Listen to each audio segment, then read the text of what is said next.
अब हम बढ़ते हैं time limit of GST refund. Section 54 जो जीएसटी रिफंड के कंप्लीट मैकेनिज्म को डील करता है, कुछ केस में सेक्शन 55 डील करता है। बहुत रेयर चांसेस होते हैं जहां पर हमको सेक्शन 55 को रेफर करना पड़े। सेक्शन 54 जो डील करता है वो आपको ये कहता है कि आपको जो भी रिफंड एप्लीकेशन फाइल करनी है, जो भी आपको रिफंड एप्लीकेशन फाइल करनी है, वो आपको टाइम फ्रेम के अंदर अंदर अपनी रिफंड एप्लीकेशन फाइल करनी है, ऑनलाइन फाइल करनी है। और वो जो टाइम फ्रेम डिसाइड किया गया है वो 2 इयर्स का डिफाइन किया गया है, राइट। आपको जो भी जीएसटी का रिफंड अप्लाई करना है वो आपको जीएसटी RFD 01 में रिफंड एप्लीकेशन फाइल करनी है ऑनलाइन कॉमन पोर्टल पे। अब लेकिन जो भी आपने रिफंड एप्लीकेशन फाइल करना है वो 2 साल के अंदर अंदर आपने रिफंड एप्लीकेशन फाइल करनी है। लेकिन उसकी भी एक एक्सेप्शन है, अगर आप ई कैश लेजर के बैलेंस को गवर्नमेंट से जीएसटी का रिफंड ले रहे हो तो वहां पर टाइम फ्रेम कुछ भी नहीं है। वो आप किसी भी टाइम पे आप अपने ई कैश लेजर का, लेट्स सपोज आपने 3 साल पहले आपने कोई भी ई कैश लेजर में बैलेंस जमा कराया था और आज की डेट में आप उस बैलेंस को रिफंड लेना चाहते हो तो आप रिफंड ले सकते हो। लेकिन in all other cases government ने 2 साल की लिमिट डिसाइड करी है। ओके, अब बात करते हैं कि ये जो 2 इयर्स डिफाइन किया है लॉ ने, ये कहां से काउंट होगा, ये कहां से काउंट होगा। लॉ ने यहां पर ये कहा है कि जो 2 इयर्स का टाइम डिफाइन किया गया है ये काउंट होगा फ्रॉम रेलिवेंट डेट। ये जो रेलिवेंट डेट है, ये रेलिवेंट डेट से आपको 2 साल काउंट होगा, राइट। इस रेलिवेंट डेट से आपको 2 इयर्स काउंट करने हैं और इस 2 इयर्स के अंदर अंदर आपने अपनी रिफंड एप्लीकेशन पोर्टल पे फाइल करनी है, राइट। अब इस केस में जो रेलिवेंट डेट है वो रेलिवेंट डेट अलग अलग केसेस में अलग अलग डिफाइन करी गई है, राइट। नीचे आप देखेंगे relevant date for the GST refund. यहां पर आप देखेंगे if we talk about refund of excess balance in e cash ledger then there is no time limit for applying GST refund of excess balance in e cash ledger. लेकिन बाकी सभी cases में क्या define किया गया है, 2 years from the relevant date. अब बात करते हैं रेलिवेंट डेट की। रेलिवेंट डेट सेक्शन 54 में रेलिवेंट डेट, हमारे रेलिवेंट डेट 9 रेलिवेंट डेट दी गई है, जिसमें से 7 रेलिवेंट डेट जो है वो स्पेसिफिक है और बाकी की जो 2 रेलिवेंट डेट है वो रेजिड्यूरी कैटेगरी की है, राइट। जो 7 रेलिवेंट डेट दी गई है वो वेरी स्पेसिफिक है, जो एक पर्टिकुलर सिचुएशन को एनालाइज करते हैं, इस एक पर्टिकुलर सिचुएशन के लिए रेलिवेंट डेट दी गई है। लेकिन अगर वो रेलिवेंट डेट इसमें कवर नहीं है तो रेजिड्यूरी कैटेगरी में मुझे फॉलो करना पड़ेगा और रेजिड्यूरी कैटेगरी को सिर्फ 2 ही केस में कवर किया गया है, राइट। तो अब हम बात करते हैं first of all export of goods. Friends, आपने जीरो रेटेड सप्लाई करी, जीरो रेटेड सप्लाई के अंदर आप एक्सपोर्ट कर रहे हैं किसका, गुड्स का। आप एक पर्टिकुलर कोई भी गुड्स इंडिया के बाहर लेके जा रहे हैं, इंडिया के बाहर जो आप लेके जा रहे हैं, तो लॉ ने यहां पर इस सिचुएशन को एनालाइज करके ये बोला कि जो हम 2 इयर्स का टाइम देंगे वो रेलिवेंट डेट से देंगे और जो रेलिवेंट डेट होगी एक्सपोर्ट ऑफ गुड्स के केस में वो डिपेंड करता है कि आपका जो गुड्स है वो एयरक्राफ्ट से जा रहा है या वेसल से जा रहा है या पोस्ट से जा रहा है, राइट। ये डिपेंड करता है। तो लॉ ने अब यहां पर ये बोला कि अगर आपका जो गुड्स है वो शिप एयरक्राफ्ट से जा रहा है तो जिस डेट को उस शिप या एयरक्राफ्ट ने इंडिया को लीव कर दिया उस डेट को हम रेलिवेंट डेट मान लेंगे, राइट। अगर बाय लैंड जा रहा है तो जिस डेट को आपके कस्टम फ्रंटियर्स पास हो गए उस डेट को हम रेलिवेंट डेट मान लेंगे। और जिस डेट को आप बाय पोस्ट भेज रहे हो, राइट, जिस केस में आप बाय पोस्ट अपने गुड्स को भेज रहे हो तो उस केस में date of dispatch of goods by post office will be treated as your relevant date. Clear है। तो ये तो केस था हमारा एक्सपोर्ट ऑफ गुड्स का। अब हम बात करते हैं एक्सपोर्ट ऑफ सर्विसेज का। Export of services section 2 of 6 subsection 6 of आपका आईजीएसटी एक्ट, जहां पर एक्सपोर्ट ऑफ सर्विसेज के केस में 5 कंडीशंस दी गई हैं, जहां पर एक कंडीशन ये भी कहती है कि हम आपके सर्विसेज को एक्सपोर्ट तब मानेंगे जब आपका जो कंसिडरेशन है वो फॉरेन करेंसी में आ जाना चाहिए। अगर वो फॉरेन करेंसी में नहीं आया तो हम उसे एक्सपोर्ट ऑफ सर्विसेज मानेंगे ही नहीं। राइट। यानी और कुछ केसेस में अगर आप इंडियन करेंसी में भी अब आपका कंसिडरेशन आ रहा है, तो उस केस में भी अगर आरबीआई अलाउ करता है, आरबीआई परमिट करता है, तो वो कौन कौन से केसेस थे, नेपाल के केस में, भूटान के केस में। तो उस केस में भी लॉ ने मान लिया कि अगर आपका इंडियन रुपीज में भी, इंडियन करेंसी में भी अगर आपका कंसिडरेशन आ रहा है, तो उस केस में भी हम मान लेंगे कि आपका एक्सपोर्ट और सर्विस हो चुका है।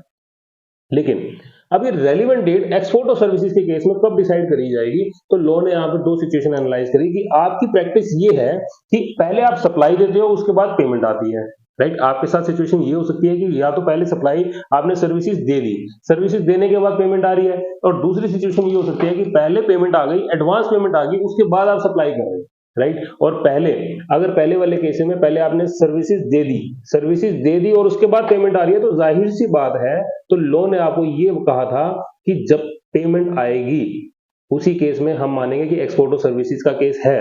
तो अब मेरे केस में पहले सप्लाई हो रही है, फिर पेमेंट आ रही है, तो जाहिर सी बात है इस पॉइंट पे एक्सपोर्ट और सर्विसेज क्वालिफाई हुई है, तो इसी डेट को मान लिया जाएगा रेलिवेंट डेट, यानी डेट ऑफ पेमेंट, राइट। अब सेकंड केस हम डिस्कस करते हैं। पहले पेमेंट आ रही है, फिर सर्विसेज दी जा रही है, तो उस केस में क्या लॉ ने कहा है कि पहले पेमेंट आ गई, पेमेंट आते ही हम रेलिवेंट डेट मानेंगे नहीं। क्यों नहीं मानेंगे? कि पहले जब तक सर्विसेज नहीं होगी, देखो एक्सपोर्ट और सर्विसेज के केस में 5 कंडीशन थी कि आप जो सर्विस प्रोवाइडर है वो इंडिया का लोकेटेड होना चाहिए, और जो रिसिपिएंट है वो इंडिया के बाहर लोकेटेड होनी चाहिए, और जो प्लेस ऑफ सप्लाई है वो इंडिया की नहीं होनी चाहिए, इंडिया के बाहर की होनी चाहिए, जो कि हम डिसाइड करेंगे प्लेस ऑफ सप्लाई रूल से, राइट। यानी जो सर्विस प्रोवाइडर है वो इंडिया का होना चाहिए, सर्विस रिसिपिएंट इंडिया के बाहर का होना चाहिए, प्लेस ऑफ सप्लाई भी इंडिया के बाहर की होनी चाहिए। 3 कंडीशन। चौथी कंडीशन ये थी कि पेमेंट आ जानी चाहिए, और 5वीं कंडीशन ये थी कि आप डिस्टिंक्ट पर्सन के अलग अलग इस्टेब्लिशमेंट नहीं होने चाहिए, मतलब कि आप एक डिस्टिंक्ट पर्सन ही होने चाहिए, राइट।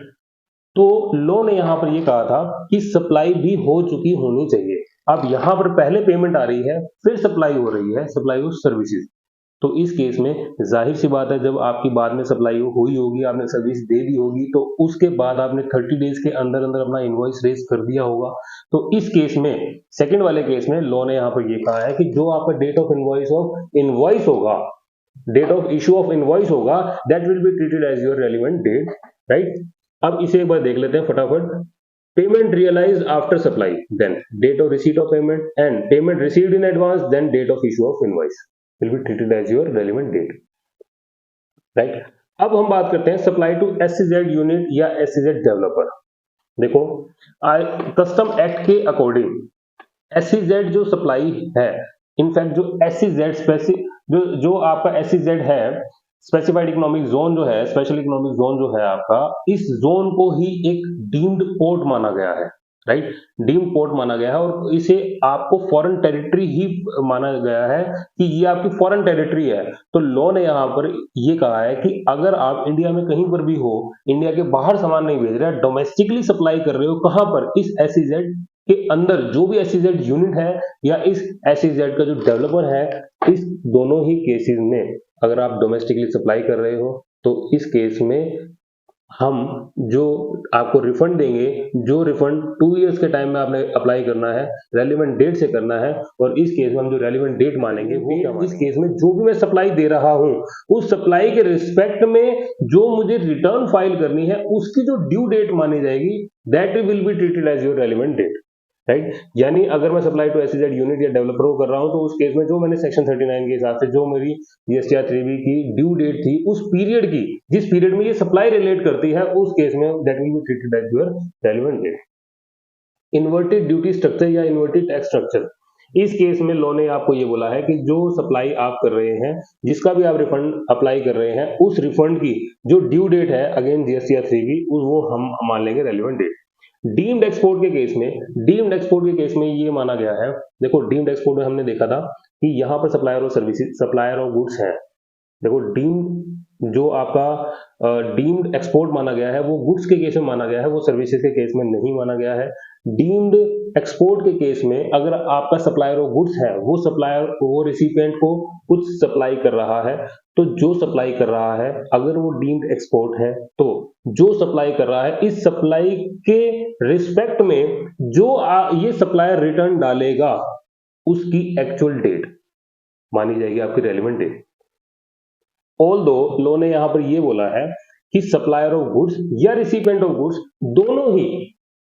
दोनों ही इस सप्लाई के अगेंस्ट जो भी रिफंड बनता है वो अप्लाई कर सकते हैं लॉ से, राइट। दोनों ही केसेस में दोनों को अलाउ किया गया है, या तो सप्लायर ऑफ गुड्स ले ले या रिसिपिएंट ऑफ गुड्स ले ले, दोनों ही केसेस में दोनों को अलाउ किया गया है।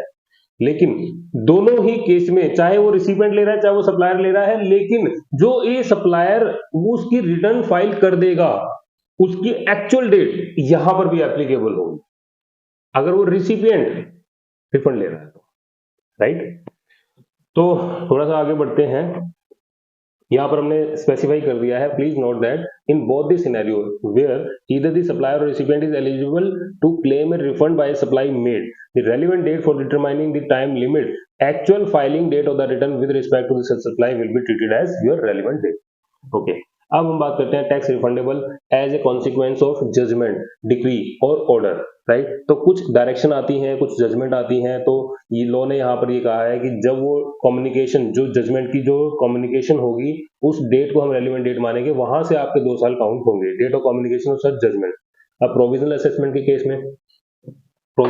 के केस में आप ये सिचुएशन एनालाइज करो कि आज की डेट में मुझे कंफ्यूजन था, मैंने ऑफिसर को अप्लाई किया, उसने 2 साल के बाद यानी कि मुझे फाइनल असेसमेंट दी। अब फाइनल असेसमेंट देने के बाद 2 साल के बाद क्या मेरे ये 2 साल जो टाइम बार्ड, क्या मेरा केस टाइम बार्ड हो गया, अब मैं गवर्नमेंट से कोई जीएसटी का रिफंड नहीं ले सकता? तो लॉ ने इस सिचुएशन को एनालाइज किया, ये भी हो सकता है कि वो जो क्लैरिटी आए वो 3 साल के बाद आए, वो एक कोई टाइम बाउंडेड नहीं है।